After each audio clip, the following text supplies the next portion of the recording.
Welcome to our channel. आजचा blog खूपच सुंदर होणार आहे. आज आपण चाललो आहोत the first Jyotirlinga of lord Shiva, Somnath temple. Some journeys are not about miles, it's about faith. आपली सोमनाथची यात्रा सुरू होत आहे वेरावल स्टेशन पासून. हा छोटासा पण खूप पीसफुल प्लेस आहे. स्टेशनवर उतरल्यावर वाईब वेगळी वाटते. हवा, लोक आणि सगळीकडे हर हर महादेवची आहे.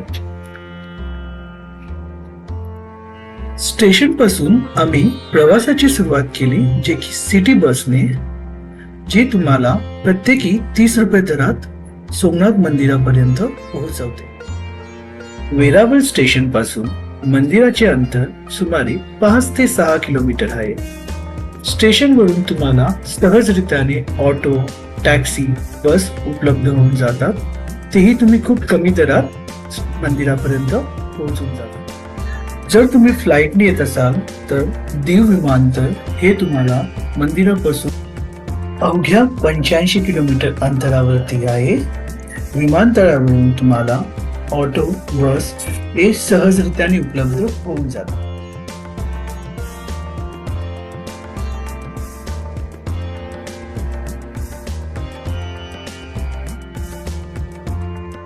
आमचा स्टे आहे अगरवाल भवन, सोमनाथ. जर तुम्ही बजेट फ्रेंडली आणि टेम्पल पासून जवळ स्टे शोधत असाल तर हा एक गुड ऑप्शन आहे.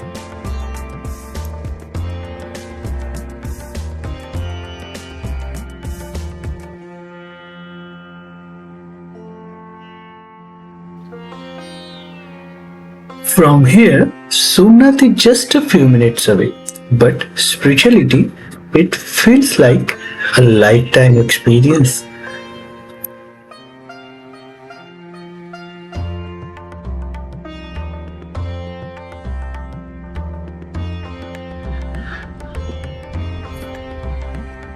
तुम्हाला नक्कीच इथे जाणवेल सिंपल आणि शांत ॲटमॉस्फिअर. जे म्हणतात ना, यात्रांमध्ये लक्झरी नाही तर पीस महत्वाचा असतो.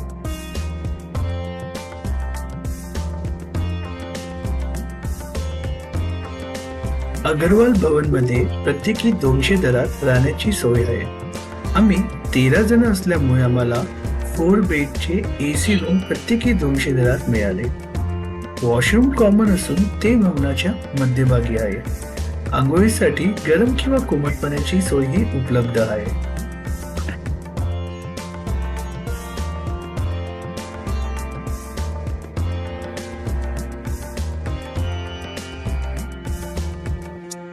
चला तर मग आपण रूमची छोटीशी टूर घेऊ.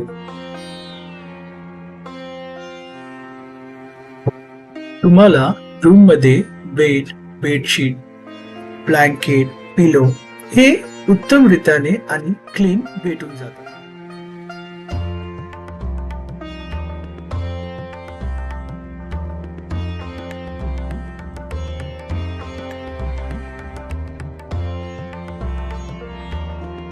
मंदिराबाहेर ब्रेकफास्ट साठी तुम्हाला बरेच काही ऑप्शन्स भेटून जातात, जसं की फाफडा जलेबी, पोहा, उपमा, थेपला चहा आणि बरंच काही.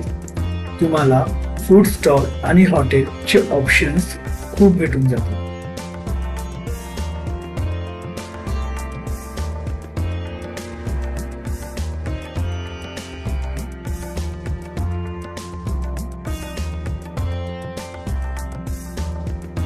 सोमनाथ मंदिर गुजरातमधील प्रभास पाटण येथे अरबी समुद्राच्या किनाऱ्यावर वसलेले आहे.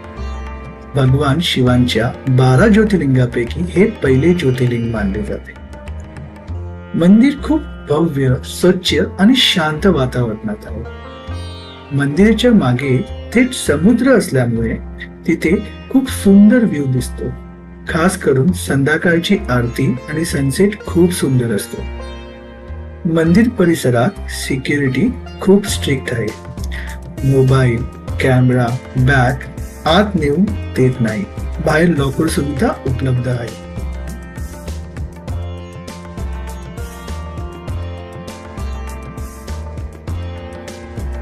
जर तुम्ही सोमनाथला येत असाल तर संध्याकाळची आरती आणि लाईट शो मिस नक्कीच करू नका. हर हर महादेव. सोमनाथच्या भोवताली परिसरात तुम्हाला खूप साऱ्या धर्मशाळा बघायला भेटतील. तेथे तुम्हाला राहण्याची, आंघोळ करण्याची, फ्रेश होण्यासाठी खूप सारे सुविधा उपलब्ध आहे, तेही उत्तम दरात. You can see this beautiful wall out of the gods. The detailing is absolutely amazing. Every color, every expression feels so divine and peaceful. It truly reflects a devotion and spiritual energy.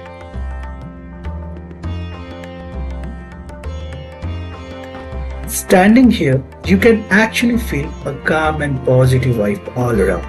The artwork is not just a painting, it's the pure bhakti.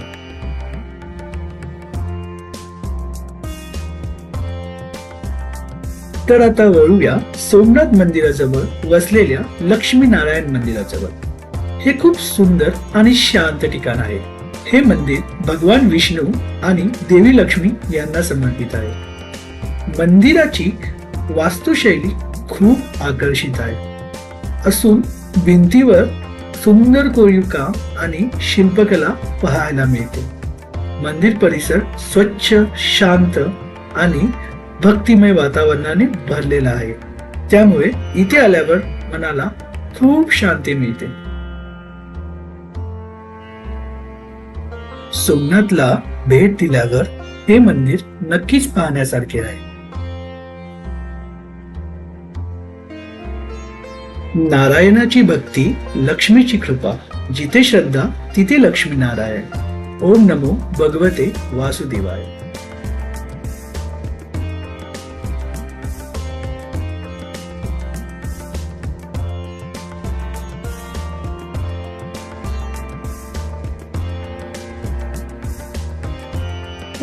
Speak devotion, receive prosperity. Jai Lakshmi Narayan.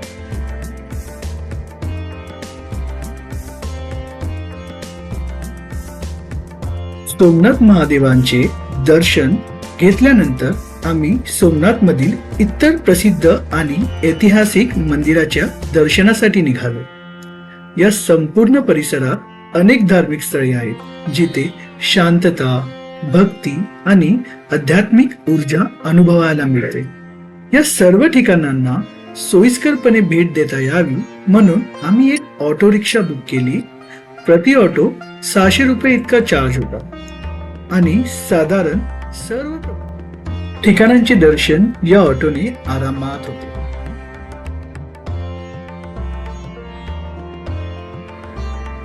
The scenic road, fresh air and peaceful surroundings make this ride truly enjoyable.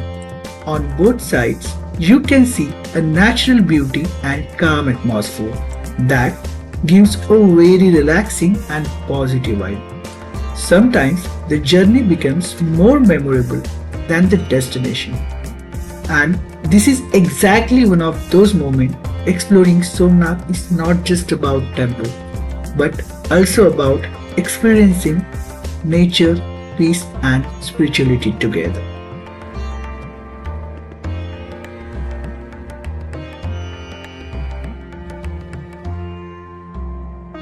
या क्षणी वेळ जणू थांबली आहे. मनात एक वेगळी शांतता, एक सकारात्मक ऊर्जा जाणवते.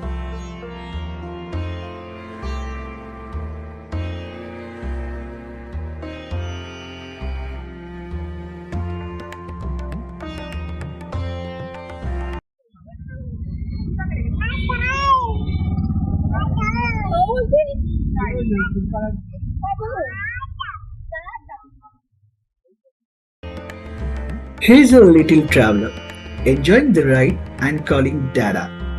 These small moments makes the journey even more special and full of love.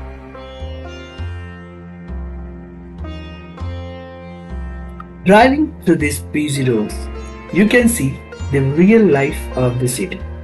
People's vehicles and everyday moments.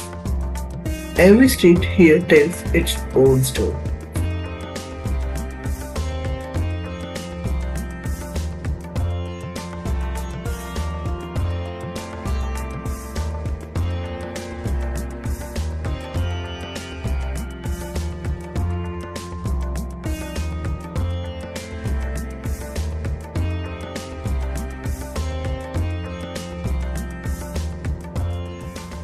ये बालका तीर्थ है, यहाँ पे कृष्ण भगवान को पैर में तीर लगा था। जी मंदिर है, देख के आ जाओ। ओके पूरा ओके पूरा गाइड करूंगा।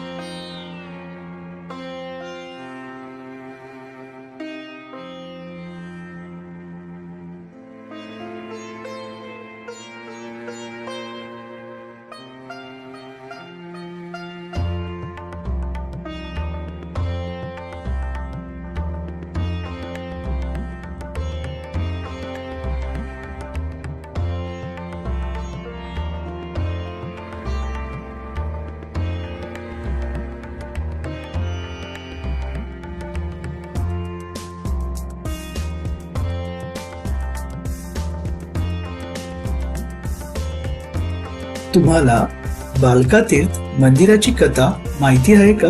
चला थोडक्यात सांगतो. कथेप्रमाणे श्रीकृष्ण झाडाखाली ध्यानमग्न बसले असताना जरा नावाच्या शिकाऱ्याने चुकून बाण मारला. कारण त्याला श्रीकृष्णांचा पाय हरणाच्या डोळ्यासारखा दिसला. चूक लक्षात येताच शिकाऱ्याने क्षमा मागितली. तेव्हा श्रीकृष्णांनी त्याला क्षमा करून आपली लीला संपवली आणि स्वतः गाठले.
आज या ठिकाणी सुंदर मंदिर असून श्रीकृष्णांची ध्यानमग्न मूर्ती पाहायला मिळते. येथे येताच शांत, पवित्र आणि भक्तिमय वातावरण अनुभवायला मिळते.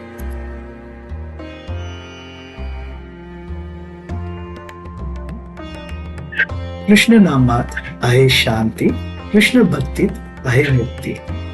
राधे राधे.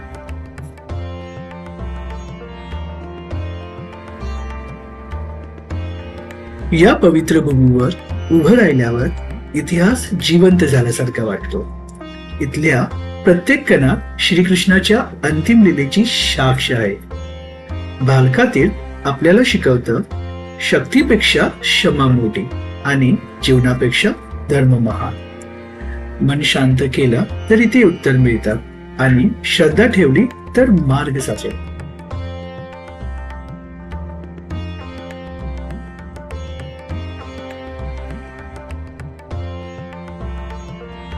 इथे येऊन जाणवतं की जीवन क्षणभंगूर आहे, पण कर्म आणि भक्ती अमर आहे. ही जागा आपल्याला अहंकार सोडून नम्रतेकडे नेते. बालका तीर्थ म्हणजे अंत नाही तर मोक्ष आणि नव्या आध्यात्मिक प्रवासाची सुरुवात. जय श्रीकृष्ण.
यहाँ पे 2 शिवलिंग है, बोलते हैं बाण गंगा। ये कुदरती स्वयंभू है, समुद्र से निकले हैं। 2 शिवलिंग है, टच करके आ जाओ, दर्शन करके आ जाओ।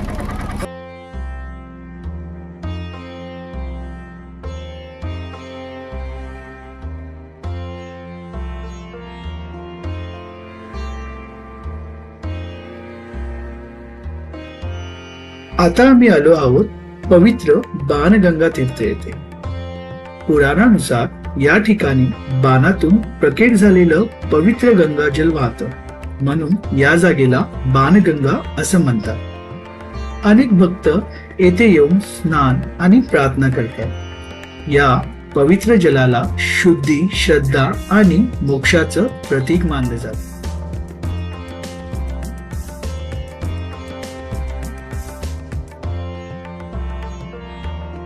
मंद वारा आणि भक्तिमय वातावरण मनाला वेगळी शांतता देते. इथे आल्यावर मन आपोआप नम्र आणि श्रद्धा अधिक घट्ट होते. नमः पार्वती पते हर हर महादेव.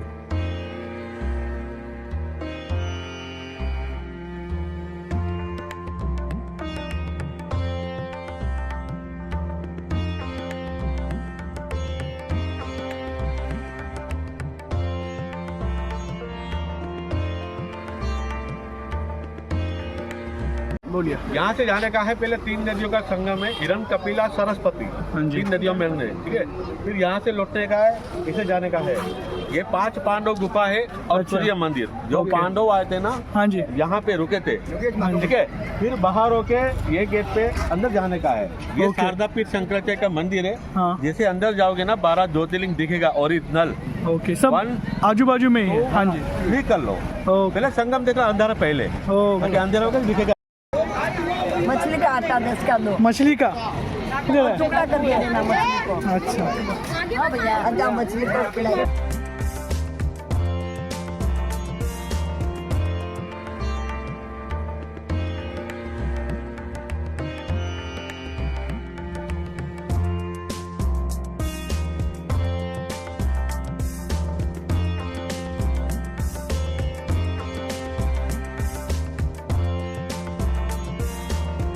त्रिवेणी संगम इथे पवित्र तीर्थस्थान आहे. येथे हिरण, कपिला आणि सरस्वती या 3 पवित्र नद्यांचे संगम होते, म्हणून या ठिकाणाला त्रिवेणी संगम असे म्हटले जाते.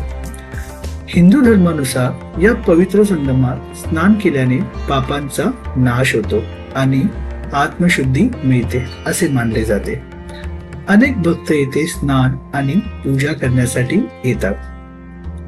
सकाळचा सूर्योदय आणि संध्याकाळचा सूर्यास्त येथे खूप सुंदर दिसतो, त्यामुळे मनाला शांतता भेटते.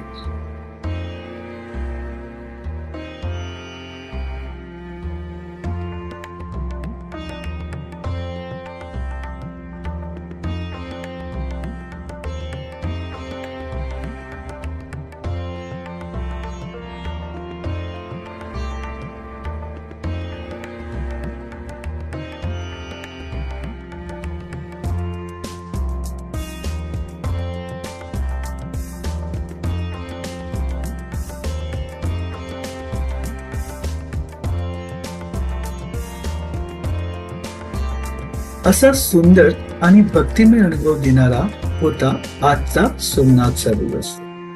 उद्या आपण दीव एक्सप्लोर करणार आहोत. समुद्र आणि निसर्गाचा वेगळा अनुभव घेण्यासाठी आमच्या सोबत राहा आणि पुढचा भाग नक्की पहा. Stay tuned for the next part.